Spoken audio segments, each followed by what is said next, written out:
Nah, stroke itu apa sih? Ya. Jadi stroke itu adalah suatu event ya, atau satu kejadian pada pembuluh darah otak, Oh, atau oke. kita menyebutnya cerebrovascular event. Ya. Pada pembuluh darah otak, Mhm. dia bisa berupa sumbatan pada pembuluh darah otak, bisa juga pembuluh darah otaknya Stroke-nya pecah. Oke. Gejala sebelumnya ada gitu ya. Misalkan sakit kepala gitu, tapi biasanya nggak spesifik gitu ya. Sakit kepala itu kan banyak sekali penyebabnya ya. Orang dengan misalkan dia ada tanda-tanda mau gejala stroke itu bisa ada sakit kepala ringan, tapi nggak spesifik. Jadi memang agak sulit sih ya. Jadi orang yang sebelumnya kelihatan sehat gitu ya, itu bisa tiba-tiba stroke aja. Tapi yang paling sering adalah orang yang memang menderita hipertensi. Sekarang kita bareng Sehati Sehat bareng Rumah Sakit Melati. Tema apa? Kasih ini kali ya di live TikTok biar ini. Mana ya nih? Clap. Dan di depan kita udah ada Dr. Said Abdil Hakam Perkasa. Halo, spesialis saraf dan Kayola. Halo Kak. Mic-nya boleh dideketin aja Kak, maaf. Kita ngomongnya agak deket saja ke arah mikrofon. Bener ya. banget. Gimana teman-teman kabarnya? Gimana dokter Kayola, gimana kabarnya? Sehat. Alhamdulillah. Sehat. Agak miris ya kalau tiba-tiba dokter tuh ngomong yang kayak nggak sehat nih. Kurang enak badan gitu ya. Dokter juga manusia. Itu dia. Benar sih. Coba jarang aja ya denger ya. Gimana perjalanan dokter di sini, Dok? Aman terkendali. Oh, berarti langsung dari rumah sakit tadi langsung sini ya? Iya, betul. Mantap. Kita hari ini mau ngomongin seputar salah satu penyakit ya. Iya, yang hubungan dengan syaraf. Benar. Kita bakal ngomongin yang dijuluki sebagai silent killer. Wah, silent killer, Silent Hill. Bukan Mas, itu Film game, itu film juga. Nah, Dok, kita mau nanya dulu deh, mungkin perkenalan dulu dokter, terus penyakit saraf ini ada apa aja sih, Dok? Ya, nama saya Dr. Hakam, spesialis bedah saraf, yang biasa dipanggil Dr. Hakam. Jadi penyakit saraf itu memang ada macam-macam ya. Salah satu penyakit saraf yang banyak diderita gitu, ya banyak kita ketahui lah, yaitu stroke. Kan. Stroke, saya pikir kayaknya data kita semua sudah sangat familiar ya dengan penyakit stroke. Gitu. Nah, stroke itu apa sih? Jadi stroke itu adalah suatu event ya, atau satu kejadian pada pembuluh darah otak, atau kita menyebutnya cerebrovascular event. Pada pembuluh darah otak, dia bisa berupa sumbatan pada pembuluh darah otak, bisa juga pembuluh darah otaknya pecah. Gitu. Jadi dan dia tuh sifatnya tiba-tiba. Kita nyebutnya akut. Jadi penyakit akut itu adalah penyakit yang gejalanya itu muncul dengan cepat. Itu penyakit akut.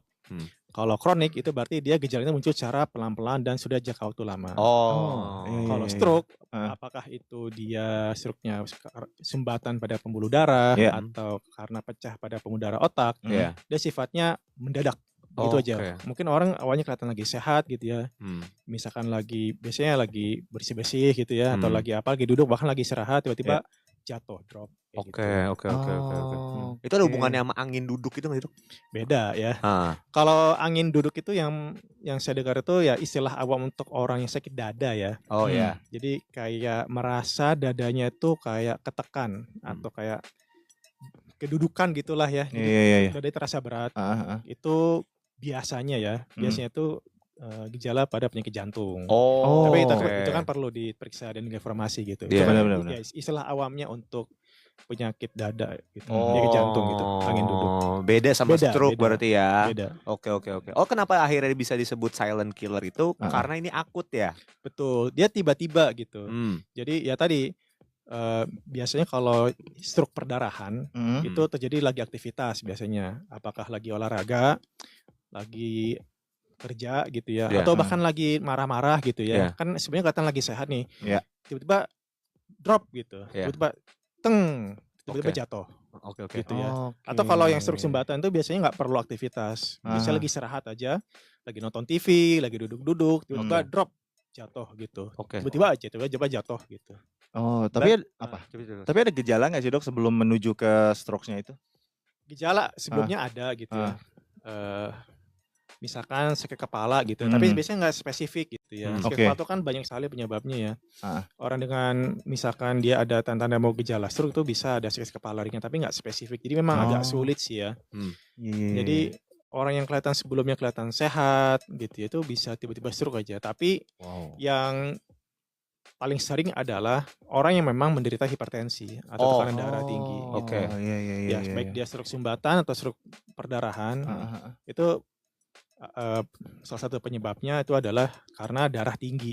Jadi darah tinggi atau hipertensi itu mengakibatkan kelainan pada pembuluh darah, sehingga Oke. bisa mengakibatkan stroke sumbatan ataupun Hmm. stroke perdarahan. Oke. Oke. Itu kejadian sama orang tuaku juga tuh, Dok. Ah. Pembuluh darah di otaknya pecah karena hipertensi awal itu. Ya, betul. Sama, sama. Mm. Nah, tapi tadi kan kalau umumnya terjadi sama yang hipertensi berarti. Kalau orang yang sebelumnya itu kelihatan ya sehat-sehat aja, mungkin dari segi kehidupan sehari-harinya juga nggak ngerasa apa-apa, itu pun bisa kena stroke ya, Dok? Betul, bisa terjadi.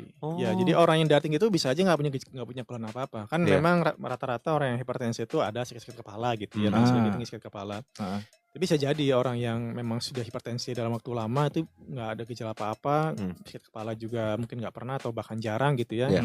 Tapi karena hipertensinya Oke. tidak pernah diobati, jadi stroke itu meskipun dia kejadian tiba-tiba gitu ya, sudden Iya. atau akut gitu, itu sudah hampir pasti sebenarnya hipertensi itu sudah lama. Oke. Gitu. Jadi ada penyakit penyertanya yang paling sering itu adalah hipertensi, itu sudah lama Oke.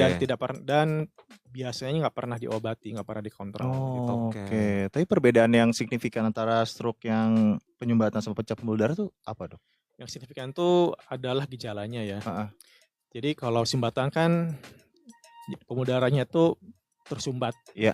gitu ya.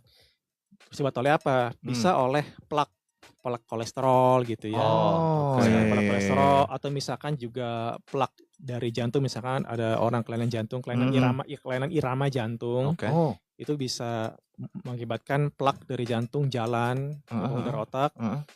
Jadi plaknya itu kan plaknya kalau di pembuluh darah besar mungkin nggak nyumbat, tapi karena dia jalan ke pembuluh darah otak yang ukurannya semakin kecil, akhirnya nyumbat. Oke. Gitu. Nah, gejalanya itu adalah utamanya adalah kelemahan tubuh sebelah gitu. Ya benar. Kayak lumpuh sebelah itu paling Iya, iya. sering. Jadi kenapa jatuh? Karena lemah tubuh sebelah. Iya, Lemah tubuh sebelah diiringi dengan bicaranya nggak jelas. Benar. Kita nyebutnya bicara pelo. Gitu. Ya. Terus juga kebas sebelah tubuh sebelah gitu. Jadi khasnya itu adalah kayaknya itu sebelah. Iya. Itu bentuk penyumbatan. Untuk penyumbatan. Kalau perdarahan yang utamanya itu adalah penurunan kesadaran. Oh. Jadi untuk secara mengancam jiwa, perdarahan lebih mengancam jiwa daripada stroke sumbatan. Ya. Oke. Karena kayak kebayang ya, kita kan punya otak ya, Mas punya otak. Masnya punya otak? Kayak punya, Dok. Aduh. Kadang nggak dibawa aja. Masa ditaruh di toko nasi Padang? Kadang nggak dibawa aja. Nah, otak manusia itu berada di dalam tengkorak ya. Iya. Kita pernah lihat ya tengkorak. Jadi tengkorak itu ada ruang isinya otak. Nah, sayangnya tengkorak itu kan dia keras ya, tidak elastis. Jadi isi tengkorak itu ya isinya otak. Iya. Volumenya atau isi ruang itu segitu-gitu aja. Nah, bayangin ada darah karena pecah, darah ngumpul. Jadi ruangnya keisi dong. Oh iya, benar. benar. Tadinya nggak ada darah, isi darah. Jadi darahnya pasti akan mendesak otak. Oh Ya iya. kan? Karena dia nggak ada ruang untuk kabur gitu darahnya. Oh iya. Nggak bisa kemana-mana karena dalam tulang kepala yang memang segitu-gitu aja. Gitu. Iya. Jadi darah itu menekan otak. Oh, jadi kayak terhimpit gitu, Dok ya? Betul. Atau ya bisa juga disebut kayak otaknya kejepit karena darah itu. Oke. Nah, kalau otak kejepit sampai geser gitu misalnya, otaknya geser gitu ya. Geser dalam arti yang sebenarnya ya. Iya. Pindah tempat gitu, Sak, gitu. Hilang. Geser karena ke dorongan pembuluh darah, itu Posisinya. bisa mengaruhi kesadaran. Bahkan bila terjadi secara terus menerus, artinya tekanan di otaknya terus menerus tinggi, tidak turun-turun, itu bisa mengakibatkan kematian otak bahkan. Wow. Iya. Menyeramkan banget ya. Wah. Kita mulai kali ya penyebab mungkin dari stroke sendiri itu apa sih, Dok? Apa dari makanan kayak kan kadang suka ngopi, begadang sama rokok gitu, Dok. Habit-habitnya ya. Ya, penyebabnya tadi yang disebutin benar gitu ya. yang paling sering itu adalah tadi yang tadi sudah kita bicarakan, hipertensi atau darah tinggi gitu Oke. ya. Darah tinggi penyebabnya apa? Pertama, dia bisa keturunan.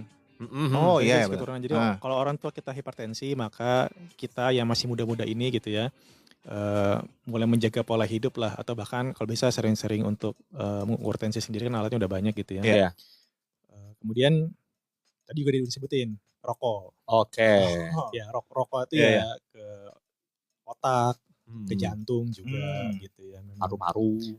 Ya. Terus ya memang dari makanan gitu ya, pengaruh ke kadar kolesterol Iya. atau lemak yang tidak baik ya gitu Iya. ya, itu juga pengaruh gitu ya. Karena kalau misalkan stroke sumbatan itu kan itu plaknya plak lemak gitu ya, plak kolesterol. Jadi apa yang kita makan, ya kita manusia itu butuh lemak, butuh kolesterol. Benar.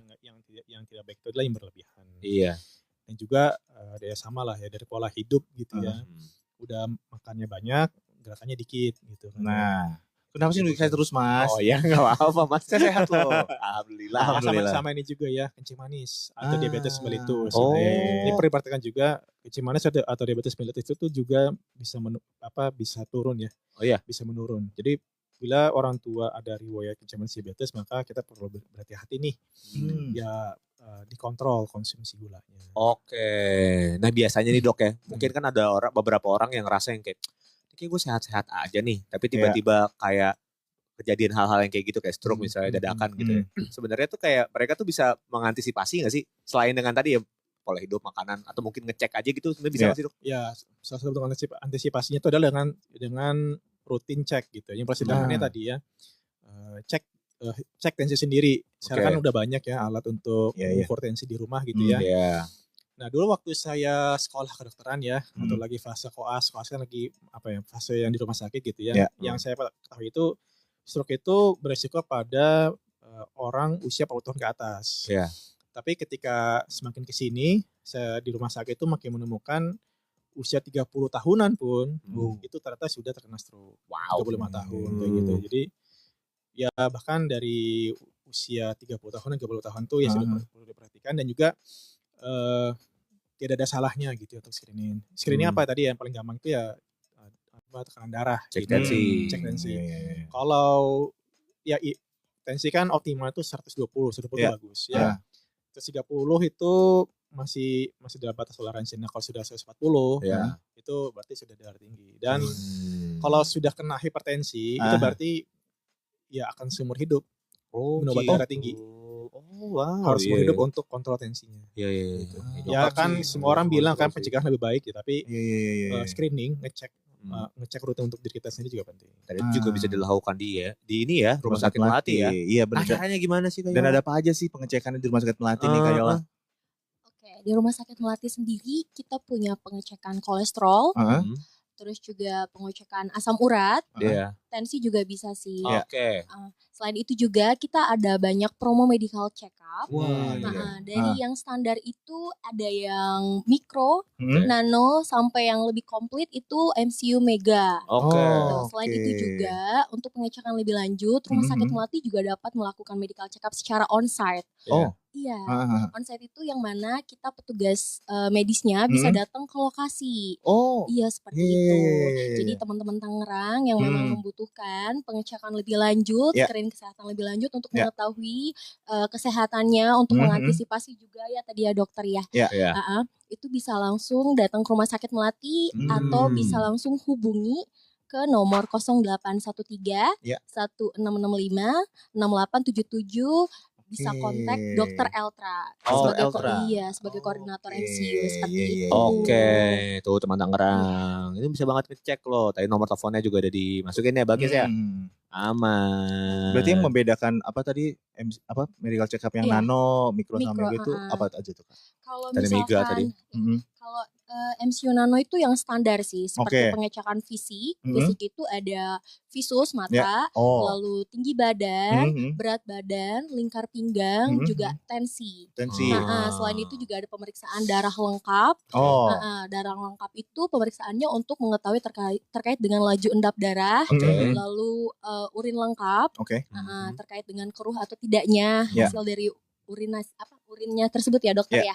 Nah, lalu toraks, ronsen toraks untuk dada seperti itu. Kalau misalkan mau ada pengecekan lebih lanjut seperti asam urat ataupun kolesterol bisa kok. Yang mau ada tambahan pengecekan lebih lanjut seperti itu. Yang paling standar sih biasanya itu sih. Kalau mau lebih lanjut bisa nanti ada EKG, treadmill untuk jantung seperti itu. Tuh teman tangerang. Lebih baik lo ya ngecek aja dulu kan. Biar lu tahu nih takutnya lu stroke gitu ya. Takutnya. Bener banget, takutnya. Tapi dok, kapan sih orang itu harus segera dibawa ke rumah sakit gitu kalau misalnya udah ada gejalanya gitu, gejala stroke? Ya gejala stroke tadi kan dia umumnya ya dia ini kan ya tiba-tiba sudden gitu ya. Apa saja gejalanya? Kelemahan tubuh sebelah. Bisa juga tubuh sebelah nggak lemah tapi kebas. Sebelah, yang khasnya itu sebelah ya. Tangan dan kaki lemah atau kebas atau tiba-tiba mata buram. Tiba-tiba gelap, buram tiba-tiba itu juga gejala stroke. Gitu. Ya. Nah, kalau terjadi atau tiba-tiba bicaranya pelo. Lebih jelas ngomong, tiba-tiba bicara jadi gak jelas, pelo gitu. Gitu gak jelas. Itu gejala stroke. Nah, apa yang harus dilakukan? Yang harus dilakukan itu adalah segera bawa ke rumah sakit. Gitu. Dulu kan ada ini ya, ada yang viral mitos kalau ada stroke maka tusukan jarum ke ujung jari. Iya, ke ujung jari. Itu kita semua sudah tahu ya bahwa itu adalah tidak benar. Ya, mitos. Mitos ya tidak benar. Jadi stroke apa yang harus dilakukan? Segera bawa ke rumah sakit. Iya. Gitu. Karena untuk penanganan stroke itu ada istilah yang penting bahwa dalam stroke time is brain. Time is brain. Artinya apa? Artinya untuk penanganan stroke supaya seseorang itu bisa sembuh gitu ya, dalam arti bisa fungsional lagi, itu ditentukan oleh waktu. Karena bila melewati batas waktu tertentu, maka pengobatannya sudah tidak bisa optimal lagi. Idealnya di bawah 4,5 jam itu sudah tiba di rumah sakit untuk mendapatkan pengobatannya optimal. Meskipun bisa sampai 24 jam. Tapi pada intinya adalah time is brain. Jadi karena setiap menitnya, setiap jamnya itu sel-sel otak itu terus berguguran gitu. Tiap menitnya, tiap jam sel-sel otak itu terus berguguran. Jadi jangan tunda. Tadi ya begitu tiba-tiba lemah atau tiba-tiba kebas, tiba-tiba mata gelap, terus tiba-tiba bicara pelo, time is brain. Segera jangan tunda, segera bawa ke rumah sakit.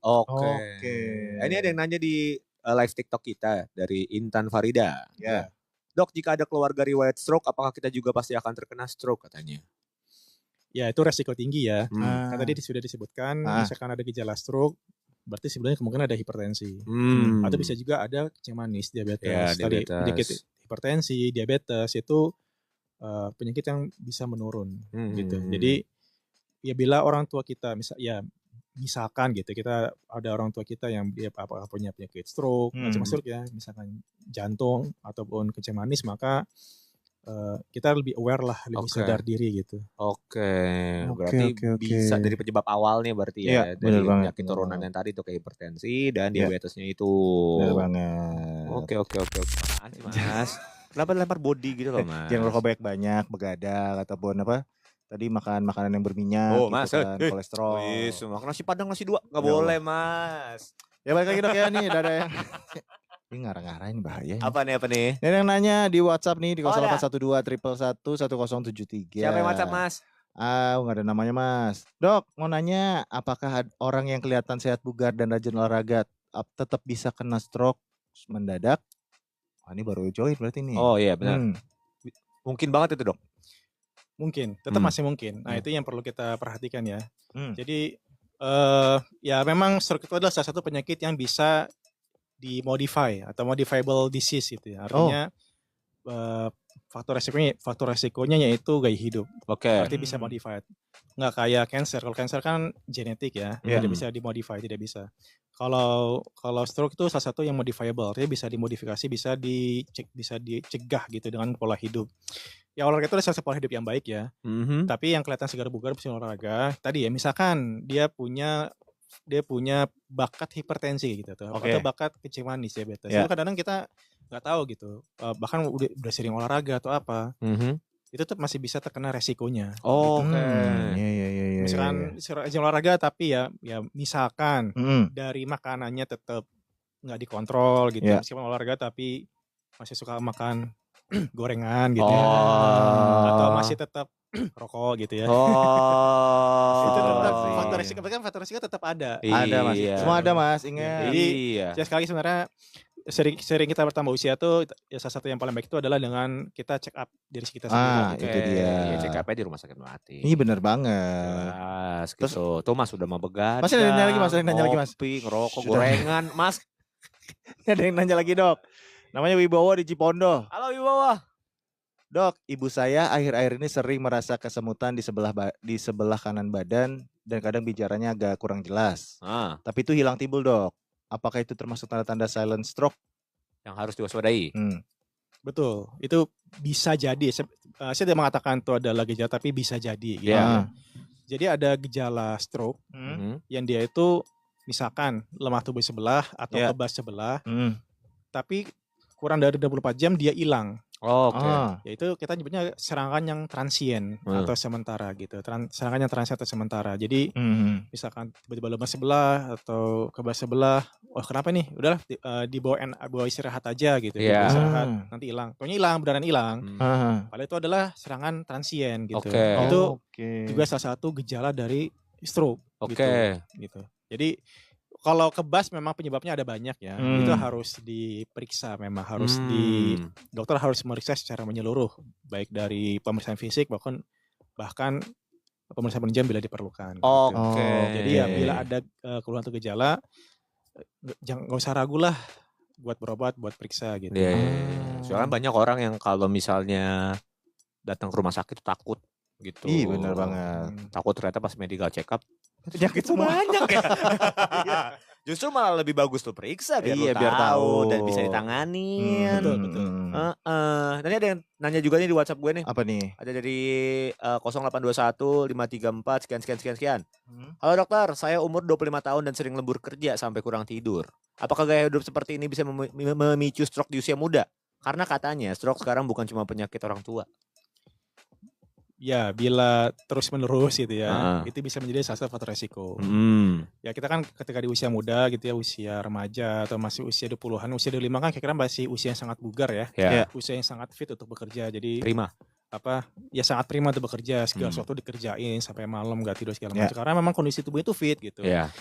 Tapi yang perlu kita ingat adalah ketika sering bertambah usia gitu ya. Manusia itu kan sering bertambah usia, maka fungsi itu akan secara alamiah akan menurun gitu. Oh iya benar. Sering bertambah usia. Iya. Apalagi usia sudah kepala 4 aja ya. Ya. Itu pasti sudah ada penurunan Daya tahan kapasitas tubuh gitu tubuh, ya. kapasitas tubuhnya tidak semuda dulu gitu. Jadi kalau ketika usia muda mungkin masih lembur, begadang gitu ya, atau tadi ya misalkan makanan apa aja nggak kerasa gitu, tapi di jangka panjangnya, jangka panjangnya nanti kita udah usia 30-an akhir atau 40 itu mulai itu bisa beresiko. Oke. Ya, bisa beresiko seperti itu. Takutnya jadi domino effect, Mas. Iya sih, Jatuh benar. satu jatuh semua nanti. Karena tidak hanya dari gaya hidup, tapi memang secara alamiah manusia itu sering bertambah usia itu pasti kapasitas dirinya itu akan menurun gitu. Itu hal yang pasti terjadi. Dan stroke ini kan bisa ada berapa kali serangan itu dok? Itu bahayanya serangan kedua udah bahaya banget dok. Memang bisa berulang ya, mungkin maksudnya berulang ya. Jadi stroke itu bisa berulang. Jadi serangan pertama stroke diobati mungkin membaik ya. Sebabnya itu atau faktor resiko itu belum terselesaikan gitu. Jadi bisa berulang. Kayak misalkan masih ada plak kolesterol di pembuluh darah besar, itu belum diselesaikan. Jadi masih bisa bikin sumbatan lagi misalkan gitu. Atau darah tingginya nggak udah gejala stroke sembuh. Tapi masih tetap nggak mau kontrol darah tinggi gitu. Itu bisa berulang lagi gitu. Itu bahaya. Dan ini udah terhubung ya, ada telepon masuk ya. Ada telepon masuk nih kita. Halo. Bisa berulang lagi gitu. Halo, selamat sore. Halo sore. Halo, Ini kita lagi bicara sama siapa nih? Mas, mohon maaf Mas, radionya bisa dikecilin Mas.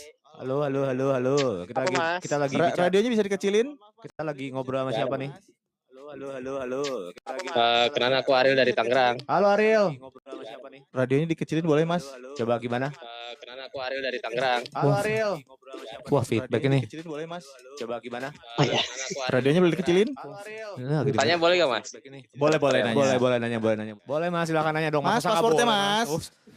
Iya tadi Mas Ariel nih. Dok, mau tanya dong. Boleh Mas, silakan nanya dong. Enggak sih kalau sering konsumsi makanan instan dan junk food bisa jadi pemicu utama stroke yang tersembunyi? Oke, thank you Ariel. Nanti kalau bisa ini kita Jawab ya pertanyaannya. Ini Iya. agak feedback nih. Kamu dengerin radionya terlalu kencang nih seperti Ariel ini ya. Oke, terima kasih. Terima kasih, Ariel. Oke. Gimana tuh, Dok? Makanan Makanan instan. Ya, faktor makanan itu sangat berpengaruh terhadap kesehatan manusia gitu ya. Terutama untuk penyakit-penyakit yang modifiable atau penyakit yang sebenarnya bisa dimodifikasi. Ya. Apakah otak, jantung, ginjal, makanan itu sangat berpengaruh. Ya. Jadi apa yang kita makan itu menentukan kondisi kesehatan kita. Mhm. Jadi ya seperti makanan instan atau makanan junk food itu perlu kita perhatikan kadar nutrisinya. Oke. Gitu. Misalkan makanan instan itu kadang-kadang kadar garamnya sangat tinggi. Oh itu. Kadar garam yang tinggi itu bisa mengakibatkan darah tinggi. Oke. Tinggi garam. Jadi orang-orang darah tinggi itu memang mau nggak mau kadar garam pada Dikurangin makanannya ya, dikurangi. gitu ya. Ya, kalau sama sekali nggak pakai garam mungkin sulit ya, karena kan Iya. garam itu pencipta rasa ya. Benar.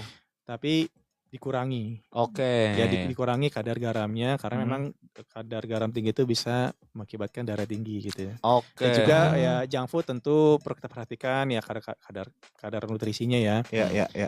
Ya makanan yang digoreng-goreng apalagi pakai goreng ya pakai minyak yang hitam kayak gitu kan. Oh iya. Atau ya kondisi banyak tepung gitu ya segala macam. Ya pada intinya memang apa yang kita makan itu pengaruh gitu. Jadi saya pikir untuk kayak edukasi atau konten edukasi mengenai makanan itu sudah sangat banyak di era sekarang kan. Sangat mudah kita cari informasinya, bahkan ngetik di AI aja langsung keluar gitu. Informasi sangat baik gitu. Jadi ya betul. Makan memang bisa berpengaruh terhadap kondisi kita secara menyeluruh. Nah itu dia, mudah-mudahan terjawab ya Ariel ya. Nih kita terakhir ada yang nanya di WhatsApp ya. Ya. Ada Novita dari Jakarta nih. Dia mau nanya, Kak, saya kan lagi di Tangerang. Kalau mau medical check up di Rumah Sakit Melati, ada informasi harganya nggak ya? Oh iya tuh, boleh. Oke. Untuk informasi harganya bisa langsung cek di Instagram kita @Rumah Sakit Melati Tangerang. Oke. Ya, di situ ada harga-harganya, bisa langsung cek aja atau dapat menghubungi nomor yang tadi saya sampaikan. Oke, di nomor tadi ya. Iya. Atas nama Dokter Eltra. Oke. Coba bisa diulang nggak nih? Iya, direkap dari awal Boleh, mungkin. boleh. Usah nggak apa-apa. Saya. Iya, bisa dapat hubungi ke nomor 0813 Iya. 1665 6877 atas nama Dokter Eltra. Dokter Eltra bisa atau teman tanya Tangerang. harganya. Yes, Oke. bener banget. Ini Kak Yola ini suara radio voice sekali ya. Iya. Terima kasih. Jadi minder saya sebagai penyiar radio. Dok mau nanya dok soal ini. Apa Mas? Ini kelihatan dari dokter kan ini sebenarnya dokter bedah Ali Saraf ya dok ya. Dokter bedah saraf. Bedah Bedah saraf saraf. ya. Bedah Dokter saraf. bedah saraf ya dok ya. Ini sebenarnya seberapa berketerkaitan sih di stroke sama saraf ini dok? Jadi penyakit stroke itu ditangani secara tim multidisiplin. Oke. Tidak hanya satu disiplin saja, tapi tim multidisiplin. Melibatkan juga kayak ahli gizi, nutrisi, juga rehabilitasi medik ya, atau fisioterapi, dan juga bedah saraf. Jadi untuk penanganan stroke kan memang tadi sudah disebutkannya time is brain. Ya, jadi semakin cepat maka semakin baik. Misalkan pada kasus tadi ya, stroke perdarahan itu kan stroke yang lebih mengancam jiwa ya. Itu kan ada perdarahan di otak gitu ya. Kalau misalkan perdarahannya memang volumenya banyak, cukup besar apalagi sampai otaknya geser dalam arti sebenarnya ya. Otaknya tertekan. Maka mau nggak mau itu darahnya harus dikeluarkan. Supaya pemulihannya bisa lebih baik, bahkan untuk menyelamatkan jiwa. Gitu. Darahnya harus dikeluarkan. Dengan cara apa? Ya mau tidak mau dengan operasi gitu. Muka perdarahan. Bekam nggak bisa tuh dok ya, bekam. Kan ada yang bekam di kepala tuh. Kalau bisa mah mungkin bagus juga. Kayak profesi dokter udah menurun kayaknya. Ya nggak cuma stroke perdarahan ya. Tadi salah satunya stroke perdarahan ya. Tadi kan tujuan operasi itu selain untuk menyelamatkan nyawa, bisa juga supaya pemulihannya bisa lebih cepat. Juga untuk stroke sumbatan. Nah, yang time is brain ini lebih kepada stroke sumbatan gitu. Jadi harus segera mungkin. Nah, untuk penanganan stroke sumbatan, kalau kita kan mungkin sering dengar ya istilah kateterisasi jantung. Ya, betul ya. Jadi ada sumbatan di jantung, diobati dengan kateterisasi jantung. Nah, ada juga kateterisasi otak. Mungkin ada yang pernah dengar istilah brainwash ya.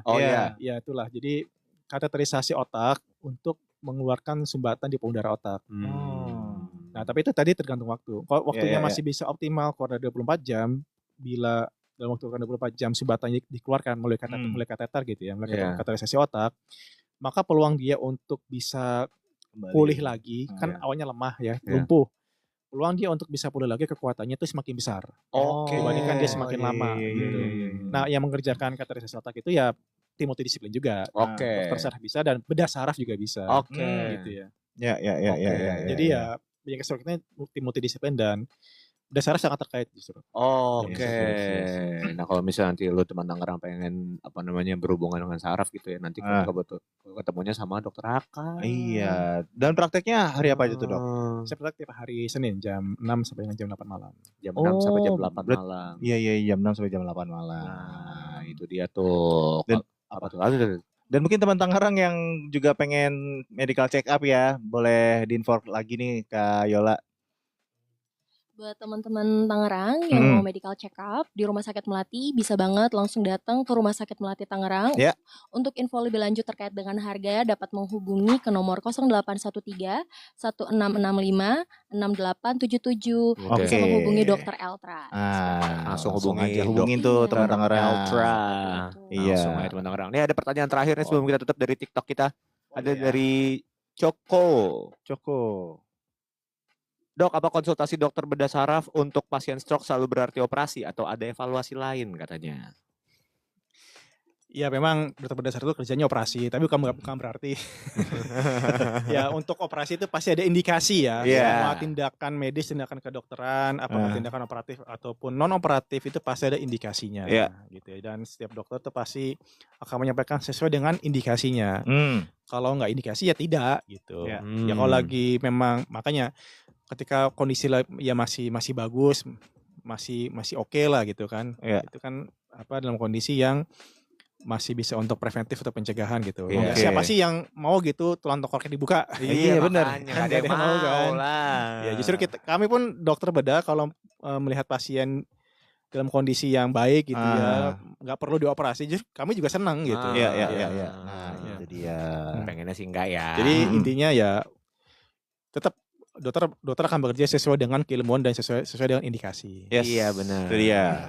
Ini Indah Faridah nanya terakhir nih. Menusuk jarum benarkah bisa untuk stroke? Mitos tadi ya. Ya betul. Mitos. Itu tidak benar sama Tidak sekali. benar. Ya. Kalau sudah ada gejala stroke maka apa yang harus dilakukan segera bawa ke rumah sakit, jangan ditunda. Bekam tuh nggak bisa tuh. Nggak ngaruh. Nggak bisa. Nih Kak Indah Faridah luar biasa sekali nontonin kita dari awal ya. Iya. Luar biasa sekali. Terima kasih Kak Indah. Terima kasih. Kak Intan, makasih ya. Iya. Ini masih banyak banget yang nanya-nanya loh ini. Iya, tuh masih banyak tuh. Dari Karin. Dok, apa saja kondisi stroke yang menurut dokter tidak boleh ditunda nih katanya nih. Wah, ini makin dari tadi kemana aja sih? Baru join Mas. Enggak apa-apa, aman. Boleh Dok dijawab Dok. Ya, semua kondisi stroke tadi gejala stroke yang perlu kita pahami tadi ya. Kelemahan tiba-tiba ya, gejala itu sudden. Oke. Tiba-tiba kelemahan tubuh sebelah. Ya. Tangan dan kaki sebelah. Ya. Atau kebas. Ya. Mungkin nggak lumpuh tapi kebas sebelah. Atau Atau bicara tiba-tiba pelo. Oke. Atau nggak jelas tiba-tiba. Iya.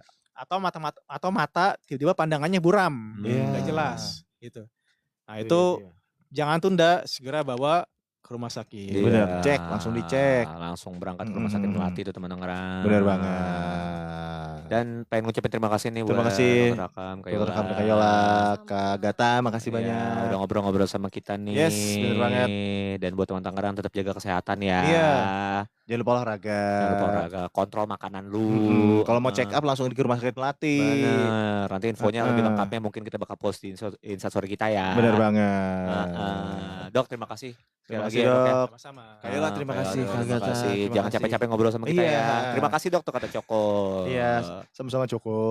Semoga informasinya sangat bermanfaat ya.